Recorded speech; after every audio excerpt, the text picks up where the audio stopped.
Okay. Hi. For the last 20 years, this has been the dominant bike lock design. It's called a U-lock. Unlike chain locks, which can lock to almost anything, U-locks have to have a certain type of bike rack to lock to. In a high theft environment, you want to lock both your front wheel and your frame to the bike lock. That's so a thief can't use the quick release on the front wheel to make off with your wheel.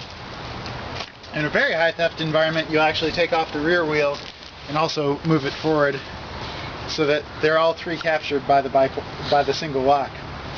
Anyway, unfortunately, even though this has been the dominant bike lock for 20 years, many bike racks you see do not accommodate them, such as the classic bike rack that's everywhere in Louisville.